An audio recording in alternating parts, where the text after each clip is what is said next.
I'm going to argue for a view on which moral status is contingent. So on my view, whether a particular being has moral status is often a contingent matter. All the beings that have moral status are such that they might have lacked moral status. And many of the beings that lack moral status are such that they might have had moral status. It will emerge in the discussion that the view, or in my presentation, that the view that I offer may seem to face a serious objection, but this objection can be addressed by recognizing how harm-based moral reasons arise. Where do we find the harm-based moral reasons? And I'm going to start the talk by arguing for an account of how harm-based moral reasons arise. So this is an account of how harm-based moral reasons arise that we should recognize is correct sort of independently of anything about my particular view of moral status. So part of what I want to do today is just draw together a view that I have, that I've argued for about how harm-based moral reasons arise, and a defense of my view of moral status, which I haven't drawn together before. So that's part of what I'm doing today.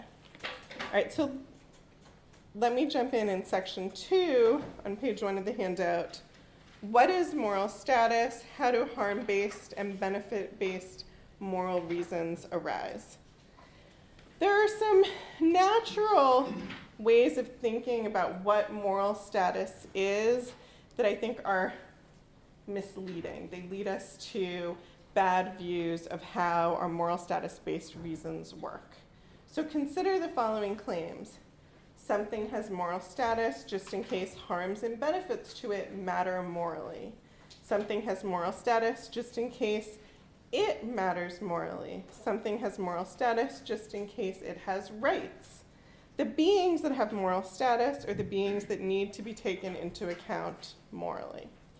I think that these views may suggest what I think is a bad method of finding harm-based and benefit-based reasons. So I call it the bad method just so that we are all on the same page that I think it's not correct. And so according to the bad method, what we should first do is ask, which things have moral status? And then we get a list of all the things that have moral status. And then we should ask, for each of my options, so I'm just trying to decide how to act. I have various options, various ways I could act. We next ask, for each of my options, would taking that option harm any of those things, the things that were on the list of things that have moral status? Would taking that option benefit any of those things? Okay, now why is this a bad method of finding our reasons? And I'm not talking about all the moral reasons we face, but just in particular the harm-based and benefit-based reasons.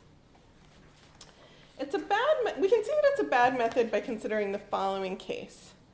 Suppose that I made a promise to you. I promised that I would do a particular thing. But then I find myself in this tricky situation. If I keep the promise to you, then it turns out I'm going to end up creating a being who will have a brief life of serious suffering. This being would exist briefly, suffer horribly, and die. If I break the promise to you, I can prevent myself from creating this being.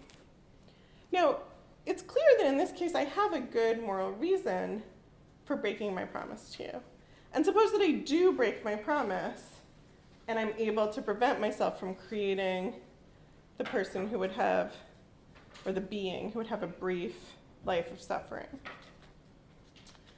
Now you say to me, Liz, you promised. Did you have a good reason for breaking your promise? Well, if we use the bad method, we won't be able to see that I did have a reason. So when we ask which are the things that have moral status, none of those things is such that it would have been harmed by my keeping the promise to you. In fact, had I kept the promise to you, I would have brought into existence a being who would have suffered. I would have caused that being to suffer. I would have thereby harmed that being. But since I didn't bring it into existence and it doesn't exist, it's not on the list of beings that actually have moral status. To see the harm-based reason that I faced against keeping my promise to you, we need to use what I will call the good method of finding harm-based and benefit-based reasons. And of course, I call it the good method because it's the one that I think is correct. We first ask for each of my options, would this option harm any things? Would this option benefit any things? We then ask, would that thing have moral status? And so what we're after are reasons against doing things which, if done, would be a harming of something that has moral status, and reasons in favor of doing things which, if done, would be a benefit of something that has moral status. And so now we can say, well, in the case where I break the promise to you, had I kept the promise to you, I would have brought into existence this person who would have had a miserable, brief existence, this being who would have had a miserable, brief existence. That being would have had moral status. So I would have been harming a being with moral status, and there's a reason against doing that. So when we use the good method, we can see the reason that does clearly exist.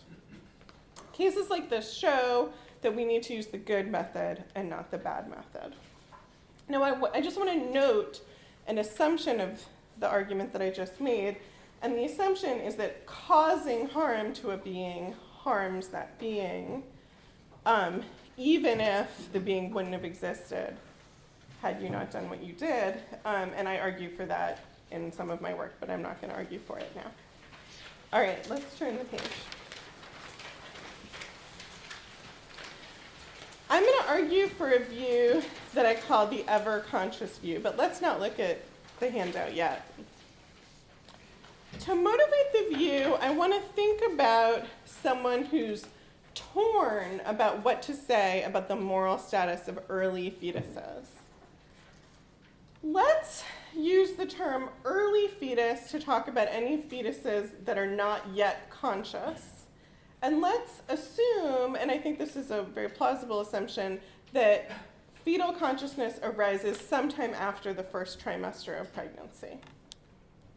So by early fetuses, we at least mean all the first trimester fetuses. So consider someone who is torn about what to think about the moral status of early fetuses. When she thinks about early abortions, she thinks early abortions are completely fine. There's no moral problem with early abortions. It's not a morally big deal to go ahead with an early abortion, which includes any first trimester abortion, perhaps some after that as well. There's just no moral reason against early abortions. When she thinks about early abortions, she thinks there's no moral reason against them. There's no need to justify an early abortion. Thinking about those cases, she thinks early fetuses don't have moral status. But then she thinks about other early fetuses. She thinks about a woman who is pregnant, who is planning to continue her pregnancy, who is excited to be a parent to the living being in her body. And she thinks often a woman in that position starts to feel love for the living being in her body. Well, that's a perfectly reasonable and appropriate attitude to feel. This living being in the woman's body is an early stage of her child. But if something is an appropriate object of love, then surely it has some moral status. She also thinks, again, thinking about a pregnant woman who's planning to continue her pregnancy, who's excited to become a parent, she thinks about a pregnant woman who is making choices that involve being careful of the well-being of the fetus. So a pregnant woman who is choosing not to drink excessively, a pregnant woman who is choosing not to smoke excessively, and who's doing it for the sake of the fetus. And our imagined person who's trying to figure out the moral status of early fetuses thinks to herself, it makes sense to be careful not to harm the early fetus because the early fetus matters. It's because the early fetus has moral status. The early fetus is the source of reasons not to smoke excessively or drink excessively during early pregnancy. So now we have someone who seems to face a conundrum. And if the belief that early fetuses are the appropriate objects of love and the belief that early fetuses are the source of reasons not to smoke or drink excessively during pregnancy, if those beliefs are strong enough, then they'll win out. And they'll win out in the following way, and this is the first argument at the top of page 2. So I call this a natural thought process. So the imagined person that I'm describing, I think a lot of people at times find themselves with this set of commitments. And I think it's natural. I think many people end up thinking along these lines. First, some early human fetuses are appropriate objects of love. Second, some early human fetuses are the source of harm-based reasons against action. Pregnant women should not smoke excessively or drink excessively during pregnancy because those fetuses matter morally. But if those early fetuses have moral status, then the fetuses that die in early abortions have moral status. Therefore, the fetuses that die in early abortions have moral status. Therefore, there's a harm-based reason against early abortion, and early abortion requires at least some moral justification. So I think this is a natural thought process that someone who's torn in the way I was describing might go through. And in general, I think that there are some people who are really drawn to a very liberal view about abortion, but who get pushed off of it by worrying that the very liberal view about abortion dictates a cold attitude towards all early fetuses, which seems unwarranted when we think about those early fetuses that are on their path to becoming persons. While I think that this argument is attractive, it seems compelling, I think it can be resisted. And in particular, claim 3 can be denied. So claim 3 might seem obvious. It says that if the early fetuses whose mothers are planning to continue the pregnancies have moral status, then the fetuses that die in early abortions must also have moral status. That can be denied. To see that it can be denied, I want to first identify 2 myths that I think lie behind that claim. So one myth is that any being that has moral status necessarily has moral status. So one thing that we'll notice when we think about the fetuses that die in early abortions and the fetuses that will become persons is fetuses in either category could easily have been in the other category.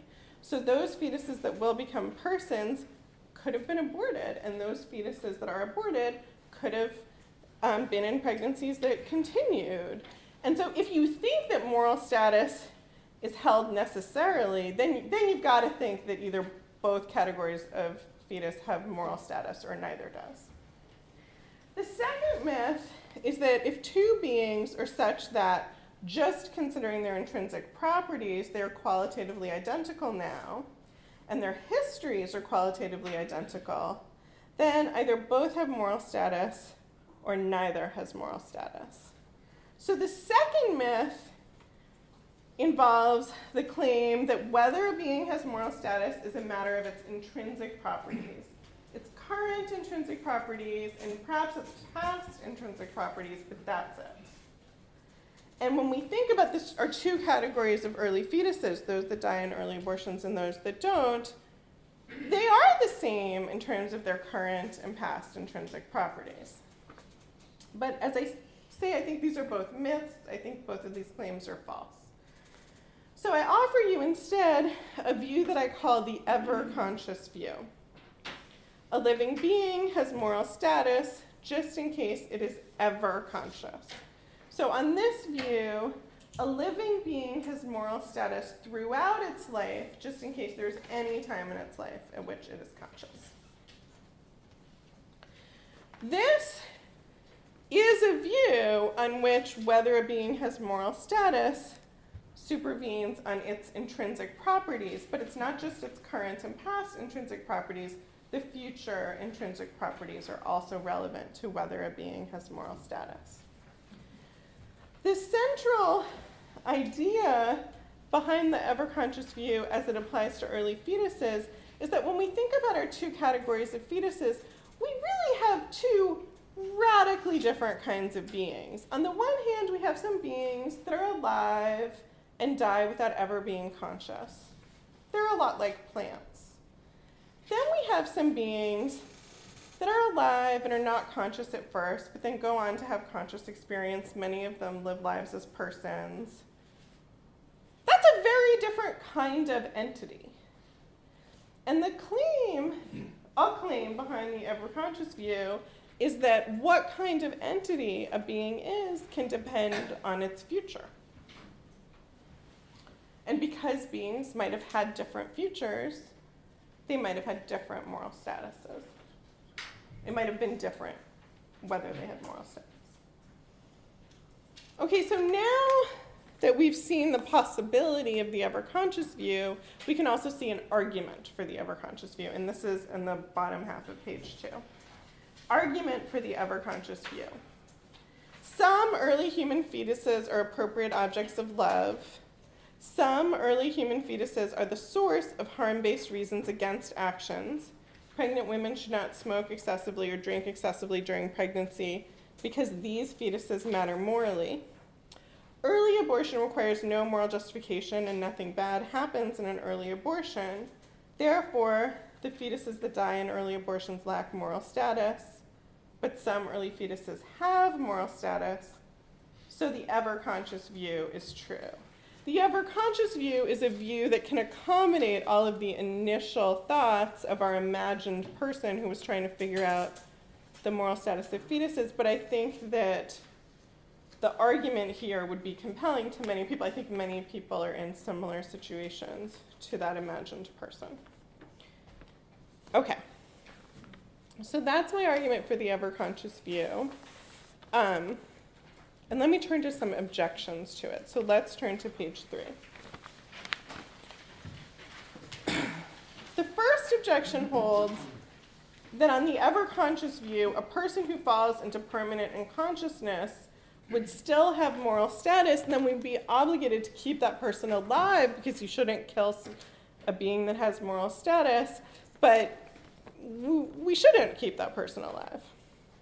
All right, so my response to the objection is to agree that the ever-conscious view does imply that a person who lives a full life and then falls into permanent unconsciousness would still have moral status. So a living human being who has lived a full life but has fallen into permanent unconsciousness would have moral status on my view. But it doesn't follow from that we ought to keep them alive. It may well be that the right way to honor their moral status, to treat them well, is to end their life.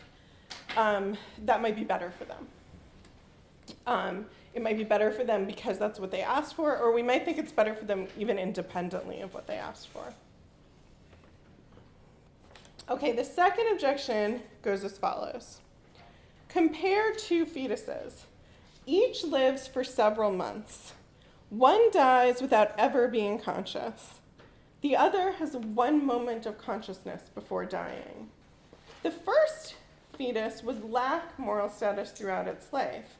The other would have moral status throughout its whole life, but they're so similar, surely it can't be right that they differ in moral status. So here again, I want to agree with the objector's account of the implications of my view. It is true that on my view, these two fetuses would differ in moral status in just the way described. But I embrace this implication of the view. I think that when we look at the life of the fetus that dies without ever being conscious, while the death of that fetus is very bad for that fetus, it's losing out on life as a person, there's no moral tragedy that happens there. On the other hand, the being that has a moment of consciousness is a member of the moral community, and there's a great tragedy in its living this very brief life. It's a very different kind of thing, I maintain, even though its moment of consciousness is so brief. Okay, the third objection that I want to discuss goes as follows. According to the ever-conscious view, whether abortion is permissible turns on whether one actually aborts. If one aborts, then the fetus lacks moral status, so it's just fine to abort. But if one doesn't abort, then the fetus has moral status, so abortion is wrong. So abortion turns out to be self-justifying on this view, but surely that's a bad view. Okay, the right response to this objection is that this objector has misunderstood the view and has the implications of the view wrong. Even a fetus that has moral status, on my view, is nevertheless such that there is no moral reason against aborting it. I think the right way of diagnosing where the objector is going wrong is that the objector is assuming that the bad method of finding the harm-based reasons is correct.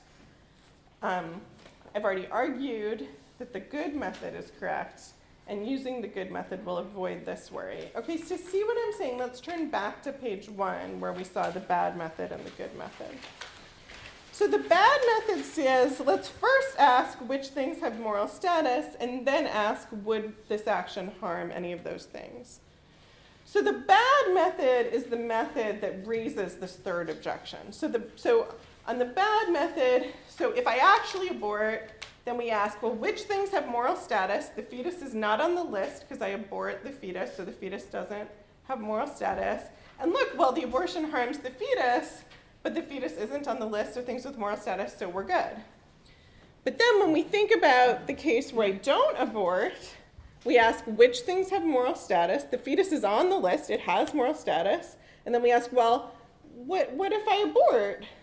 What if I were to abort? Well, if I were to abort, if I had aborted, then I would have been harming this being, but it does have moral status, so there's this strong reason against aborting. Using the bad method, it does look like if I do abort, abortion is morally permissible. If I don't abort, abortion is morally wrong. But we already saw that the bad method is incorrect. Now let's consider what the good method says. The good method says, first we ask about an action, would it harm any things? And then we ask, would those things have moral status? So in the case where I abort, and we're talking about my abortion, we ask, well, does my abortion harm any things? Yes, it harms the fetus. Does the fetus have moral status? No, so there's no harm-based reason against abortion. And then we consider the case of the fetus that is not aborted, and we say, well, what if we had aborted the fetus? Would that abortion have harmed any things? Yes, it would have harmed this fetus. Would this fetus have had moral status? No, it would not have. So, on my view, abortion is not wrong, and for any particular fetus, it is such that it's permissible to abort it even if you don't actually abort it. What has a moral status-based, harm-based reason against it is doing something which, were it done, would be a harming of something that would have moral status.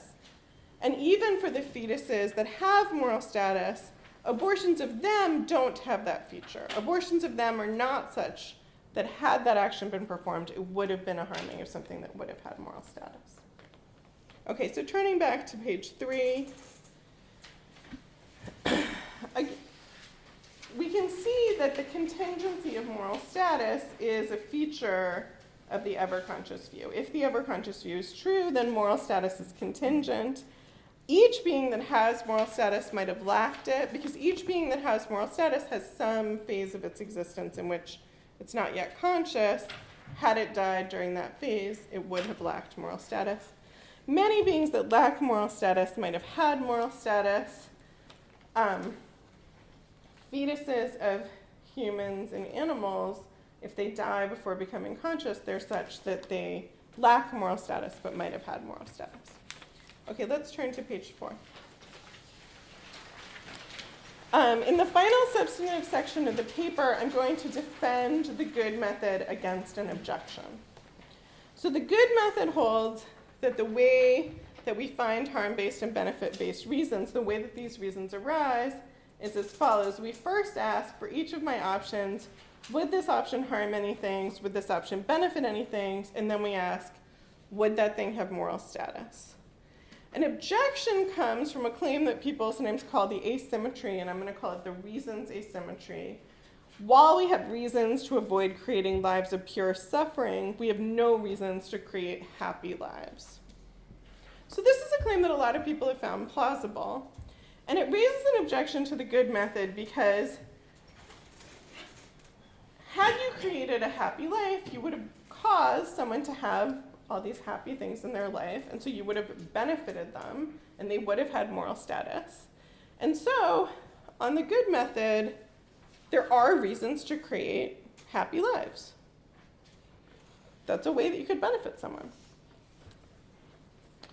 Now, my response to this worry is to deny the reasons asymmetry. I think that the reasons asymmetry is false.